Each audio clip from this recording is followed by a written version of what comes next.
வணக்கம். விஜய் வந்து அவருடைய கடைசி ஜனநாயகம் அப்படிங்கிற ஒரு படத்தை வந்து முடிச்சுட்டு அவர் வந்து இப்போ அடுத்த மாதம் 22ஆம் தேதி பார்த்திங்கன்னா அவருடைய பிறந்தநாள். இந்த பிறந்தநாளை மிக சிறப்பாக கொண்டாடி ஆகணும் அப்படிங்கிற ஒரு சூழ்நிலை. அது இல்லாமல் முக்கியமான முடிவுகள் எல்லாமே அந்த பிறந்தநாளை இப்போ அறிவிக்க போகிறாரு அப்படிங்கிற மாதிரி ஒரு எண்ணம்லாம் இருக்குது. இந்த மாதிரி சூழ்நிலையில் கடலூரில் வந்து ஒரு பூத் கமிட்டி போட்டு ஒரு கும்பலை காட்டணும் அப்படிங்கிற முடிவுக்கும் பண்ணிட்டாங்க. ஓரளவுக்கு விஜய்க்கு வந்து ஒரு இளைஞர் பட்டாளம், மகளிர் அந்த அணியும் பார்த்திங்கன்னா ஒரு வலுவான ஒரு அணியாக தான் இருந்துகிட்டே இருக்குது. இப்போ பூத் கமிட்டி கூட்டம் போடணும், மாநாடு வந்து திருச்சியில் வந்து ஒரு மாநாடு பண்ண போகிறாங்க, பெரிய அளவில் பிரம்மாண்டமாக பண்ண போகிறாங்க அப்படிங்கிற மாதிரி ஒரு சூழ்நிலையில் தாவேகாவோட தேர்தல் பிரிவு பொதுச்செயலாளர் ஆதவ் அர்ஜுனா அவர் தான் இருக்கிறார். அவர் விசிகாவில் என்ன பண்ணாரோ அதே தான் இங்கேயும் பண்ணுறாரு. விசிகாவில் வந்து திருமாவளவன் என்ன பண்ணார், அவருக்கு வந்து கட்சியில் சேர்ந்த உடனே அவருக்கு துணை பொதுச்செயலாளர் பதவியை கொடுத்தார். துணை பொதுச்செயலாளர் பதவி எதுக்கு வந்துச்சு அப்படின்னா, அவருக்கு பின்னாடி பேக்ரவுண்டில் நிறைய விஷயங்கள் இருக்குது, பணம் இருக்குது, அவர் வந்து இந்த கட்சியை வந்து கொஞ்சம் வழி நடத்தி கொண்டு போவார் அப்படிங்கிற ஒரு நம்பிக்கை இருந்தது. அதன்படியே அவர் செஞ்ச திருச்சியில் ஒரு மாநாடு நடத்தினார். அப்புறமா அந்த கள்ளக்குறிச்சியில் கள்ளச்சாராய சாவு, இதுக்கெல்லாம் வந்து மகளிர் மாநாடு அப்படின்னு சொல்லி பெருசாக பிரம்மாண்டமாக பண்ணணும்னு முடிவு பண்ணி ஆதவ அர்ஜுனா செஞ்சார். ஆனால் அங்கே பார்த்தீங்கன்னா திமுகவும் கலந்துக்கிட்டு ஆதவ அர்ஜுனாவோட எல்லா சாப்டருமே க்ளோஸ் பண்ணி விட்டாங்க. இதில் வந்து ஆதவ அர்ஜுனாவுக்கு மிகப்பெரிய ஒரு தர்ம சங்கடம். செலவு நல்லா பண்ணுறாரு, சரி அதுக்காக கட்சியில் துணை பொதுச்செயலாளர் பதவி கொடுத்தோம். ஏற்கனவே கட்சியில் துணை பொதுச்செயலாளர்னு ஒரு 10 பேர் இருக்கிறாங்க விசிகாவில். அப்படிப்பட்டவங்களை எல்லாத்தையும் காலி பண்ணிவிட்டு ஆதவ அர்ஜுனா சொல்கிறத மட்டுமே திரும்ப கேட்குற மாதிரி ஒரு சூழ்நிலை எல்லாமே ஏற்பட்டுச்சு. கட்சிக்குள்ளேயே ஒரு மனசங்கடம் ஏற்பட்டுச்சு. ஆதவ அர்ஜுனா என்ன செஞ்சார், நம்ம சொல்கிறத திரும்ப கேட்குறாரு அப்படின்னா நம்ம சொல்கிறது எல்லாமே சரி அப்படிங்கிற ஒரு எண்ணத்துக்கு போய் உதயநிதி ஸ்டாலின்லாம் கொஞ்சம் விமர்சனம் பண்ண ஆரம்பித்தார். எதுக்காக, அவருக்கு வந்து திமுகவில் இருக்கும்போது எம்பி சீட்டு கேட்குறாரு. எம்பி சீட்டை எப்படி கொடுக்க முடியும், கட்சிக்குள்ளே இருக்கிறவங்களுக்கு எல்லாத்துக்கும் கொடுக்கலாம். கட்சியிலே இல்லாத ஒரு நபர், பேக்ரவுண்டு நல்லா இருக்குது, மார்ட்டினோட லாட்ரி டிக்கெட்டு, மார்ட்டினோட மருமகன் அப்படிங்கிற ஒரு விஷயந்தான் இருக்குது. அது இல்லாமல் பார்த்திங்கன்னா அவர் வந்து 2021 சட்டமன்ற தேர்தலில் பிரசாந்த் கிஷோரோட இணைந்து வந்து வேலை பார்த்தார். அதுக்காக வேணால் சம்பளத்தை கொடுக்கலாமே தவிர எம்பி சீட்டு கேட்டார்னா கொடுக்க முடியுமா? அவர் போய் முதலமைச்சர் ஸ்டாலினோட மருமகன் சபரீசன்கிட்ட போய் கேட்கும்போது, சபரீசன் நீங்கள் போய் விசிஆவில் சேருங்க, விசிஆவில் சேர்ந்து விசிஆ மூலமாக திருமாவளவன் மூலமாக ஒரு அப்ரோச் பண்ணி பாருங்கள் அப்படிங்கிற மாதிரி ஒரு சொன்னார். திருமாவளவனும் அதே போல் கேட்டு திருமாவளவன்கிட்ட கட்சிக்குள்ளே சேர்ந்து திருமாவளவன் மூலமாக ஒரு அப்ரோச்சும் பண்ணி பார்த்தாங்க. திமுக கொடுக்க மாட்டேன்னு சொல்லிட்டாங்க. இதில் வந்து ஆதவ அர்ஜுனாவுக்கு திமுக மேலே கடுமையான ஒரு அதிருப்தி. திமுக எப்படியாவது பழி வாங்கணும் அப்படின்னு நினச்சார். ஆனால் திமுக வந்து திருமாவளவன் மூலமாக ஆதவ அர்ஜுனாவை கட்சியை விட்டு நவுத்தி விட்டாங்க. அப்புறமா அவர் அடைக்கலமானது தாவேகாவில் விஜய் கட்சிக்குள்ளே வந்து பயங்கரமான ஒரு செயல்பாடு பண்ணுவார் அப்படின்னு எதிர்பார்க்கும்போது இப்போ அங்கே கட்சிக்குள்ளே இருக்கிறவங்களுக்குள்ளேயே ஒரு சண்டை உருவாகிட்டுருக்கு. ஆதவ அர்ஜுனா மூலமாக ஒரு சண்டை உருவாது அப்படின்னு சொல்கிறாங்க. ஆதவ அர்ஜுனா ஒரு நியாயமான விஷயத்தை தான் கேட்குறாரு. பூத் கமிட்டி கூட்டம் போடணும், அதை விஜய் பார்த்து பேசணும். அதே போல் வந்து ஒரு மாநாடு பணி திருச்சியில் நடக்க போகுது, மாநாடு பெரிய பிரம்மாண்டமாக நடத்த போகிறோம். அப்படிப்பட்ட ஒரு சூழ்நிலையில் இது சம்மந்தமாக நான் விஜயோட தான் பேச்சுவார்த்தை நடத்தணும் அப்படிங்கிறதுல ஆதவ அர்ஜுனா ரொம்ப தெளிவாக இருக்கிறார். ஆனால் விஜய் வந்து சந்திக்கிறது விட மாட்டேங்கிறாங்க. யார் விட மாட்டேங்கிறாருன்னா, ஏற்கனவே வியூக வகுப்பாளராக இருக்கிறார் அங்கே ஜான் ஆரோக்கியசாமி. அவருக்குமே ஆதவ அர்ஜுனாவுக்குமே பிடிக்க மாட்டேது. வியூக வகுப்பாளராக ஜான் ஆரோக்கியசாமி ஏற்கனவே பாமகவில் வந்து வேலை பார்த்தவர். விஜய் வந்து அவர் மேலே ஒரு நம்பிக்கை வச்சுருக்கிறார். இந்த மாதிரி சமயத்தில் ஆதவ அர்ஜுனா வந்து வளர்த்து விடக்கூடாது அப்படிங்கிறதுல ஒரு கூட்டணி உருவாயிருச்சு. குறிப்பாக பார்த்தீங்கன்னா புஸ்லி ஆனந்த், ஜெகதீஷ் பழனிசாமி, ஜான் ஆரோக்கியசாமி இவங்க 3 பேருமே ஒரு கூட்டணி அமைச்சிட்டாங்க. யாருமே விஜய் வந்து நேரடியாக சந்திக்கக்கூடாது. நம்மள்ட்ட வந்து அவங்க எதுக்காக சந்திக்கிறாங்க அப்படிங்கிற ஒரு காரணத்தை சொல்லணும். நம்ம போய் விஜய்கிட்ட பேசணும். விஜய்கிட்ட வந்து நம்ம வந்து சில பிட்டுகள்லாம் போட்டு சொல்லுவோம். சொன்ன பிறகு விஜய் ஓகே அப்படின்னு சொன்னால் மட்டும்தான் இவங்களை சந்திக்க விடணும். ஆதவ அர்ஜுனா தேர்தல் பிரிவு பொதுச்செயலாளர் இருப்பா, அவர் சந்திக்கிறதுக்கு என்ன இருக்குது, உங்கள்கிட்ட ஏன் பர்மிஷன் வாங்கணும் அப்படிங்கிற மாதிரி கேட்டால் அதெல்லாம் முடியாது. எங்கள்கிட்ட சம்மதம் வாங்கிட்டு தான் நீங்கள் வந்து உள்ளே போய் விஜயை சந்திக்க முடியும் அப்படிங்கிற மாதிரி இந்த 3 பேருமே ஒரு டீமை போட்டாங்க. அதை தாண்டி விஜயோட ஒரு நம்பிக்கையான ஒரு நபர் ஒருத்தர் இருக்கிறாரு, வெங்கட்ராமன் சொல்லிட்டு. அவரேவே வந்து கட்சியை விட்டு நிப்பாட்டணும் அப்படிங்கிற மாதிரி இருக்கிறாங்க. கட்சியோட பொருளாளரே அவர் தான். அவரே கட்சியை விட்டு தூக்கணும் அப்படிங்கிற மாதிரி ஒரு விஷயத்தை கொண்டு வராங்க. ஏன்னு கேட்டிங்கன்னா, அவர் வந்து பிராமின், ஆர்எஸ்எஸ், இவர் பாஜகவோட சங்கி அப்படி இப்படிங்கிற மாதிரிலாம் போட்டுக்கிட்டு இருக்காங்க. இங்கே நடக்கிற விஷயங்கள் எல்லாத்தையுமே பார்த்திங்கன்னா பாஜகவுக்கு சொல்கிறதும் இவர் தான் அப்படிங்கிற மாதிரி வெங்கட்ராமனையே வந்து போட்டு கொடுத்துக்கிட்டு இருக்காங்க. விஜயோட பிரெயின் வாஷ் பண்ணிகிட்டு இருக்காங்க விஜய்க்கு.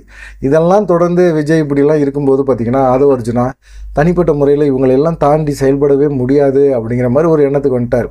ஏற்கனவே பார்த்தீங்கன்னா அவர்கிட்ட தான் ஐடி விங்கே இருக்குது. ஐடி விங்கே சிம்பிள் சென்ஸ் அப்படிங்கிற ஒரு தலைப்பில் பிரசாந்த் கிஷோர் வந்து ஒரு தாவேகோட ஒரு ஐடி விங்கை உருவாக்கி வச்சிருக்கிறார். இந்த ஐடி விங்கில் சென்னை கிண்டியில் கிட்டத்தட்ட ஒரு 50 பேர் வேலை பார்த்துட்ருக்காங்க. வேலை பார்த்தாங்க. ஆதவ அர்ஜுனா தான் அதுக்கான சம்பளத்தெல்லாம் சேலரியெல்லாம் கொடுக்குற மாதிரி ஒரு இதெல்லாம் பேசி பிரசாந்த் கிஷோர் ஏற்பாடெல்லாம் பண்ணார். ஆதவ அர்ஜுனாவுக்கு சிலர் பிடிக்கல. கிட்டத்தட்ட ஒரு 40 பேரை வந்து நிப்பாட்டிட்டார். ரெண்டாவது பிரசாந்த் கிஷோர் உருவாக்குனது அதுலேருந்து நம்ம ஏன் இருக்கணும்னு சொல்லிட்டு அவர் மட்டும் என்ன செஞ்சார், கிண்டியில் இயங்கிட்டு இருந்த இந்த சிம்பிள் சென்ஸ் அப்படிங்கிற ஒரு நிறுவனத்தை மாற்றிட்டு அவர் வந்து வேறு இடத்த நம்மகிட்டக்கு மாற்றிட்டார். ப்ரெஸ்டீஜ் கட்டடத்துக்கு மாற்றிட்டு டிவிக்கோட வாரம் அப்படிங்கிற மாதிரி கொண்டு வந்தார். ஒரு 10 பேரை மட்டும்தான் வச்சுருக்கிறாரு. மீதி எல்லாத்தையுமே நிப்பாட்டிட்டார். 50 பேரில் 10 பேரை மட்டும் வச்சுக்கிட்டு மீதி 40 பேரை நிப்பாட்டினா வேலை பார்த்தவங்கலாம் என்ன நினைப்பாங்க? அவங்கெல்லாம் என்ன செஞ்சுட்டாங்க, எங்களை வந்து திரும்பவும் நீங்கள் ஆரம்பிச்சிட்டிங்கள, நீங்கள் வந்து ஒரு டிவிகேவோட ஐடிவிங் வார் ரூம் ஏதோ ஒன்று ஆரம்பிக்கிறீங்களே, டிவிகேக்காக ஆரம்பிக்கிறீங்க, நாங்களும் டிவிகேக்காக தான் வேலை பார்த்தோம். இப்படிப்பட்ட ஒரு சூழ்நிலையில் எங்களை நிப்பாட்டிட்டு ஒரு 10 பேரை மட்டும் நீங்கள் வச்சுக்கிறீங்க அப்படின்னா நாங்கள் அதை ஒத்துக்க முடியாது. நாங்கள் நீலாங்கரையில் இருக்கிற விஜய் வீட்டில் போய் நாங்கள் ஆர்ப்பாட்டம் பண்ணுவோம் அப்படிங்கிற மாதிரி இவங்கெல்லாம் பேச ஆரம்பித்தாங்க. அவங்கள சமாதானப்படுத்துறதுக்கே ஆதவ அர்ஜுனாவுக்கு பயங்கரமான ஒரு டென்ஷன் ஆகிப்போச்சு. இதெல்லாம் புஸ்லி ஆனந்த் காதுக்கு போயிடுச்சு. ஏற்கனவே வந்து தாவேக்கால பலவிதமான பிரச்சனைகள் ஓடிக்கிட்டு இருக்குது. இந்த இப்போ வைஷ்ணவின்னு ஒரு பொண்ணு வந்து அது கிட்டத்தட்ட ஒரு வருஷத்துக்கு மேலே தாவேக்காவில் வந்து வேலை பார்த்த ஒரு பொண்ணு திடீர்னு திமுகவில் போய் சேர்ந்துருச்சு. திமுகவில் சேர்ந்துட்டு இல்லை தாவேக்கா வந்து பாஜகவோட பி டீம் மூலம் செயல்படுது அப்படின்னு சொல்கிறாங்க. வைஷ்ணவிக்கு வந்து அவங்க தாவேக்காவில் வந்ததுக்கு ஒரு காரணம் அவங்க குடும்ப பின்னணியெல்லாம் பார்த்தீங்கன்னா எல்லாமே திமுகவோட ஆதரவு தான். திடீர்னு செந்தில் பாலாஜி சந்தித்து அவங்க திமுகவில் இணைகிறேன் அப்படின்னு சொல்கிற அளவுக்கு வைஷ்ணவி பெரிய ஆள் கிடையாது. இன்ஸ்டாவில் வேணால் பிரபலமாக இருக்கலாம், இன்ஸ்டாவில் தாவேக்காவை பற்றி பேசியிருக்கலாம், அதனால வந்து அவங்க மிகப்பெரிய ஒரு பிரபலம் அப்படிங்கிற மாதிரி எண்ணம்லாம் கிடையாது. செந்தில் பாலாஜி நேரடியாக சந்திக்கிறாங்க, அவங்களோட இருந்த ஒரு 10-15 பேரை கூட்டிகிட்டு போய் திமுகவில் நாங்கள் இணைஞ்சிட்டோம் அப்படின்னு சொல்கிறாங்க. அதோட பெரிய பிரச்சனையாக விஜய்க்கு ஏற்படாது. ஆனால் கட்சிக்குள்ளே நிறைய பேர் வந்து ஒரு நியமனம் பண்ணணும், ஒரு பதவியில் நியமனம் பண்ணுறாங்க அப்படின்னு பார்த்திங்கன்னா அந்தந்த மாவட்ட செயலர்கள் முதற்கொண்டு காசு வாங்குறாங்க அப்படிங்கிற குற்றச்சாட்டு ரொம்ப வருஷமாக இருந்துக்கிட்டே இருக்குது. தாவேக்கா ஆரம்பித்ததுலேருந்தே இருந்துக்கிட்டே இருக்குது.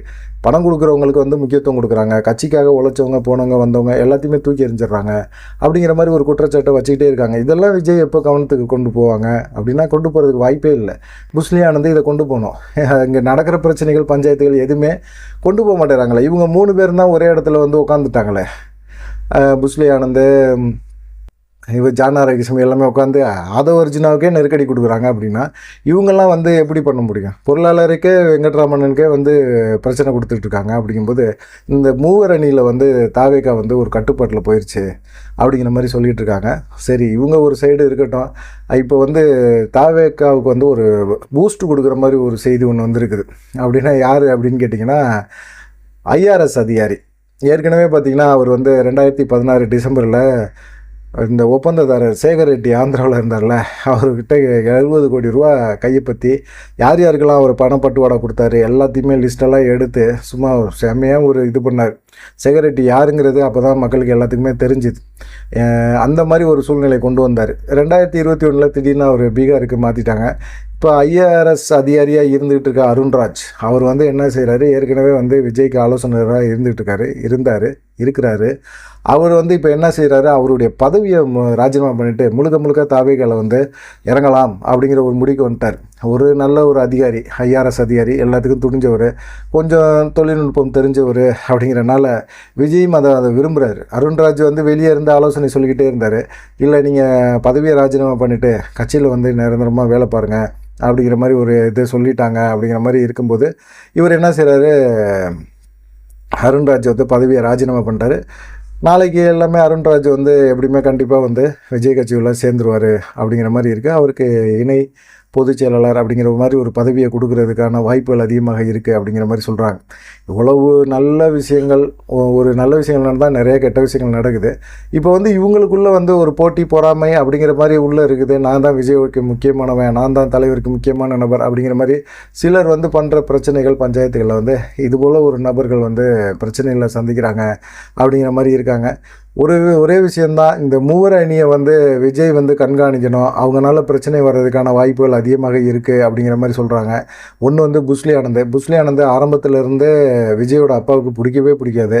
புஸ்லி ஆனந்தோட டாமினேஷன் அதிகமாக இருக்குது. தலைவருக்கு ஈக்குவலாக வந்து அவர் செயல்படுறாரு அப்படிங்கிற மாதிரி சொல்கிறாங்க. அவர் வந்து தலைவருக்கு பாதுகாக்கிறாரு அப்படிங்கிற மாதிரி இருக்கலாம். ஜெகதீஷ் பழனிசாமி, அப்புறமா ஜான் ஆரோக்கியசாமிக்கும் ஆதவ அர்ஜுனாவுக்கும் பஞ்சாயத்து அப்படின்னா அது வந்து வீகோபாலர் யார் அப்படிங்கிறது தான். அவர் தான் அரசியல் ஆலோசகர் ஜான் ஆரோக்கியசாமி. ஆனால் இந்த ஜான் ஆரோக்கியசாமியவே டம்மியாக்குற மாதிரி ஆதவ அர்ஜுனா செயல்படுறாரு. விசிகாவில் பண்ண வேலையை இங்கே வந்து பண்ணாத அப்படிங்கிற மாதிரி ஆதவ அர்ஜுனாக்கு ஜான் ஆரோக்கியசாமி வந்து ஒரு கொட்டு வைக்கிறாரு அப்படிங்கிற மாதிரி இருக்குது. எப்படா ஆதவ அர்ஜுனா வந்து இப்படி உள்ளே கொண்டு வந்து நுழைக்கக்கூடாது, விஜயை வந்து அடிக்கடி சந்திக்க விடக்கூடாது, அவரை நம்மளே காலி பண்ணிடுவார் அப்படிங்கிற மாதிரி ஒரு பயம் புஷ்லி ஆனந்துக்குமே இருக்குது, ஜெகதீஷ் பழனிசாமிக்குமே இருக்குது. அதனால் இவங்களுக்குள்ளே போட்டி இருக்கும்போது ஒரு ஐஆர்எஸ் அதிகாரி அருண்ராஜ் உள்ளே நுழையிறாரு, அவருக்கு என்ன மரியாதை இவங்க கொடுப்பாங்க அப்படிங்கிறது தான் பார்க்கப்படுது. ஆனால் கண்டிப்பாக விஜய் வந்து அரசு அதிகாரி ஐஆர்எஸ் அதிகாரி அருண்ராஜுக்கு வந்து ஒரு முக்கியத்துவத்தை கொடுப்பாரு. அவர் கட்டுப்பாட்டில் தான் இவங்கெல்லாம் போகிற மாதிரி இருக்கும் அப்படிங்கிற மாதிரி சொல்கிறாங்க. பார்க்கலாம் என்ன நடக்கும் அப்படின்னு சொல்லி. இது வந்த பிறகு விஜயோட அரசியல் அவருடைய இப்போ வர 22ஆம் தேதி அவருடைய பிறந்தநாள், அந்த பிறந்தநாள்லேருந்து அவருடைய அரசியல் களம் வேறு ரூட் எடுக்கும் அப்படின்னு சொல்கிறாங்க. ஏற்கனவே சகாயம் ஐஏஎஸ் வந்து உள்ளே சேர்ந்துட்டார். இப்போ ஒரு ஐஏஆர்எஸ் அதிகாரி அருண்ராஜ் உள்ளே வராரு. அப்படிங்கும்போது அரசு அதிகாரிகள் எல்லாம் விஜய் வந்து அரசியலுக்குள்ளே வரணும் அப்படின்னு நினச்சி தான் வர்றாங்க. பார்க்கலாம் என்ன நடக்குமா அப்படின்னு சொல்லி. நீங்கள் என்ன நினைக்கிறீங்க அப்படிங்கிற ஒரு விஷயத்த மறக்காமல் கமெண்ட் பண்ணுங்கள். நன்றி, வணக்கம்.